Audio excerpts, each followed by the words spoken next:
मेरा health insurance claim insurance company ने reject कर दिया या फिर मेरे क्लेम का अप्रूवल नहीं आया। किसी भी इलाज के दौरान जब ये बातें हमें सुनने को मिलती हैं तो बहुत दर्द होता है। मैं आज के वीडियो में आपको 5 ऐसी सीक्रेट स्टेटमेंट बताने वाला हूं जो हेल्थ इंश्योरेंस कंपनीज यूज करती हैं आपका क्लेम रिजेक्ट करने के लिए। अगर आपको इन 5 सीक्रेट्स के बारे में पता होगा तो ये चांसेस ना के बराबर रह जाएंगे कि इंश्योरेंस कंपनीज आपका क्लेम रिजेक्ट कर पाए।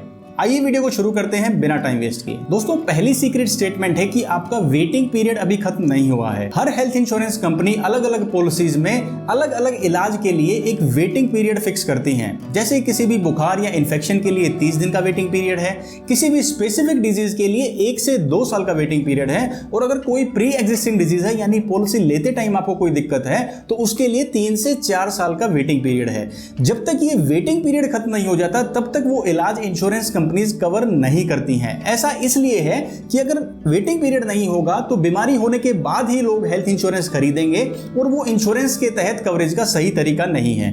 अगर आप वेटिंग पीरियड से जुड़े क्लेम रिजेक्शन से बचना चाहते हैं तो जिस टाइम आप पॉलिसी खरीद रहे हैं उस टाइम ये जरूर कंफर्म करें कि किस इलाज के लिए कितना वेटिंग पीरियड आपको मिलेगा, यानी कितना टाइम आपको वेट करना पड़ेगा किसी भी ट्रीटमेंट के लिए, ताकि फ्यूचर में आप कभी भी एडमिट हो किसी भी ट्रीटमेंट के लिए तो आपको ऑलरेडी पता हो कि आपका ये इलाज अभी कवर है या इसको कवर होने में अभी थोड़ा टाइम बाकी है और वेटिंग पीरियड से जुड़ा हुआ कोई भी क्लेम आपका रिजेक्ट ना हो। दूसरी सीक्रेट स्टेटमेंट है दोस्तों कि आपने इस इलाज के बारे में हमें समय पर सूचित नहीं किया। अगर आप कोई भी ट्रीटमेंट करवाना चाहते हैं हेल्थ इंश्योरेंस के तहत तो बीमा कंपनी को उसके बारे में पता होना चाहिए। लेकिन बहुत सारे मामलों में तो ऐसा होता है कि इलाज खत्म होने के बाद हम ये कहते हैं कि हमने इलाज करवा लिया है, ये डॉक्यूमेंट्स लो और हमारा क्लेम हमें दे दो, लेकिन वो सही तरीका नहीं है। अगर आप इमरजेंसी हॉस्पिटलाइजेशन में किसी भी हॉस्पिटल में एडमिट होते हैं, जैसे कोई एक्सीडेंट है, हार्ट अटैक है, तो उस इमरजेंसी के एडमिट होने के 24 घंटे के अंदर अंदर आपको बीमा कंपनी को इसके बारे में बता देना चाहिए। अगर आपका हॉस्पिटल एक कैशलेस हॉस्पिटल है तो वहां पे अलग से एक टीपीए यानी कि थर्ड पार्टी एडमिनिस्ट्रेटर डिपार्टमेंट होगा जो इस बारे में इंश्योरेंस कंपनी को सूचित कर सकता है। और अगर आप कोई प्लान्ड हॉस्पिटलाइजेशन कर रहे हैं यानी आपको पता है कि आप किस ट्रीटमेंट के लिए किस दिन और किस हॉस्पिटल में एडमिट होंगे, तो वो एडमिट होने से 48 घंटे कम से कम पहले आपको बीमा कंपनी को इस बारे में बता देना है, क्योंकि कोई भी ट्रीटमेंट अगर आप हेल्थ इंश्योरेंस के अंडर लेते हैं तो उस इलाज के लिए अप्रूवल इंश्योरेंस कंपनी आपको देती है। वो क्या चेक करती है? वो ये चेक करती है कि जो ट्रीटमेंट आप लेना चाह रहे हैं क्या उसकी कवरेज इस पॉलिसी में है, इसमें टोटल एस्टिमेटेड कितना खर्चा आएगा, क्या जो आपकी रिपोर्ट्स हैं, जो डॉक्टर की स्टेटमेंट्स हैं, क्या वो जस्टिफाई करती हैं आपके इस इलाज को, या फिर ये कोई फेक क्लेम तो नहीं है। तो ये सारी डिटेल्स चेक करने के लिए आपको अप्रूवल लेना जरूरी है और उसके लिए समय पे इंश्योरेंस कंपनी को इन्फॉर्म करें ताकि आप क्लेम रिजेक्शन से बच पाएं। सीक्रेट स्टेटमेंट नंबर 3 कि ये बीमारी तो आपको पहले से थी। काफी सारे केसेस में इंश्योरेंस कंपनी ये कह के क्लेम रिजेक्ट कर देती हैं कि ये बीमारी तो आपको पॉलिसी लेने से पहले से थी, यानी कि ये प्री एग्जिस्टिंग डिजीज है और आपने पॉलिसी लेते टाइम हमें नहीं बताया। ये वो प्रूव कैसे करेंगी? ये वो प्रूव करेंगी डॉक्टर की रिपोर्ट्स या डॉक्टर की स्टेटमेंट्स द्वारा, क्योंकि आपकी मेडिकल हिस्ट्री में ये पता चल जाएगा ये बीमारी कितनी पुरानी है या कितने दिनों से आपको है। जब डॉक्टर ये लिख देंगे कि बीमारी बहुत पुरानी है तो आपका क्लेम रिजेक्ट हो सकता है। तो इस रिजेक्शन से बचने के लिए आप क्या करें? जब आप पॉलिसी खरीदते हैं और उस टाइम पे कोई भी दिक्कत आपके शरीर में है, आपको वो इंश्योरेंस कंपनी को बतानी ही बतानी है। कोई भी आपका पास्ट में ऑपरेशन हुआ हो, कोई ट्रीटमेंट हुआ हो या फिलहाल कोई मेडिसिन चल रही हो तो वो आपको इंश्योरेंस कंपनी को बतानी चाहिए। ज्यादा से ज्यादा क्या होगा, इंश्योरेंस कंपनी आपको पॉलिसी नहीं देगी, अप्रूवल नहीं आएगा, कोई बात नहीं है, हम दूसरी इंश्योरेंस कंपनी ट्राई करेंगे, हम दूसरा प्लान ले लेंगे। लेकिन अगर झूठ बोल के हम पॉलिसी ले भी लेते हैं और फ्यूचर में कोई क्लेम आ जाता है और हमारी मेडिकल हिस्ट्री में ये पाया जाता है कि कोई बीमारी हमें थी और वो हमने छुपाई है, तो हमारा क्लेम रिजेक्ट हो जाएगा। तो ये तो नुकसान है ही, साथ साथ उस पैसे का भी नुकसान हो जाएगा जो हमने अपने बीमे की किस्तें भरी हैं, वो पैसा भी वेस्ट हो जाएगा। तो ये गलती ना करें। जो भी आपको फिलहाल दिक्कत है वो डिक्लेयर करके ही हेल्थ इंश्योरेंस पॉलिसी खरीदें। अगर आप एक स्टेप आगे जाना चाहते हैं, आप अपनी फुल बॉडी चेकअप करा सकते हैं और उसके बाद जो रिपोर्ट्स हैं वो सबमिट करके इंश्योरेंस कंपनी को कहें कि हमें पॉलिसी चाहिए। उसके बाद इंश्योरेंस कंपनी के पास ये बहाना नहीं रहेगा कि ये बीमारी तो आपको पहले से थी और आपका क्लेम रिजेक्ट कर देंगे।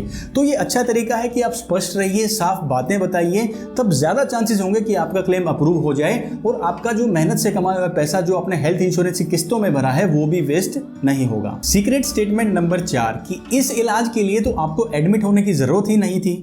अब ये वो कैसे प्रूव करेंगे कि इस इलाज के लिए एडमिट नहीं होना चाहिए था? वो बताएंगी आपकी रिपोर्ट्स। आपकी रिपोर्ट्स में अगर दिखेगा कि कुछ भी गड़बड़ नहीं है, सब ठीक ठाक है, या फिर आपकी डॉक्टर की स्टेटमेंट वो लिखते हैं कि थोड़ा सा माइल्ड पेन था या फिर इन्हें माइनर सी ही दिक्कत थी, यानी वो डॉक्टर लिखते हैं कि कुछ भी सीरियस नहीं था, छोटी मोटी कोई परेशानी है, और फिर हम एडमिट हो जाते हैं, तो इंश्योरेंस कंपनी वो क्लेम रिजेक्ट कर सकती है। कोरोना के टाइम में ऐसा बहुत सारे केसेस में हुआ कि जब डॉक्टर ने रिकमेंड नहीं किया था और पेशेंट जाके एडमिट हो रहे थे, बाद में उनके इंश्योरेंस क्लेम्स रिजेक्ट कर दिए गए। रीजन क्या दिया गया कि इन्हें किसी भी स्पेशल मेडिकल अटेंशन की जरूरत नहीं थी, सिर्फ होम क्वारंटाइन की जरूरत थी। सिर्फ उन्हीं पेशेंट्स का क्लेम अप्रूव किया गया जिनकी रिपोर्ट्स में ज्यादा कॉम्प्लिकेशन थी या जिन्हें डॉक्टर ने रिकमेंड किया था कि आपको एडमिट होना जरूरी है। तो इस क्लेम रिजेक्शन से आप बचें कैसे? जो इलाज बिना एडमिट हुए लिया जा सकता है, जैसे कि अगर आपके डॉक्टर कहें कि आप इन दवाइयों से ठीक हो सकते हैं, या आपको लगे कि कोई माइल्ड सी दिक्कत है, छोटी सी दिक्कत है, तो वो आप दवाइयां लेके अपना ट्रीटमेंट कंटिन्यू कर सकते हैं।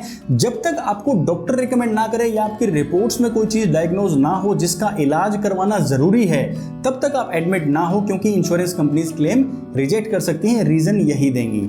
मान लो मुझे कोई बुखार हो जाता है, खांसी जुकाम हो जाता है, और उसका मैं 3-4 दिन की दवाइयां लेकर इलाज कर सकता हूं घर पे ही, तो उसके लिए अगर मैं एडमिट होऊंगा तो इंश्योरेंस कंपनीज मेरा क्लेम रिजेक्ट कर देंगी। सीक्रेट स्टेटमेंट नंबर 5 कि ये वाला हॉस्पिटल तो हमने ब्लैकलिस्ट किया हुआ है, यहां पे किया गया कोई भी इलाज हम कवर नहीं करेंगे।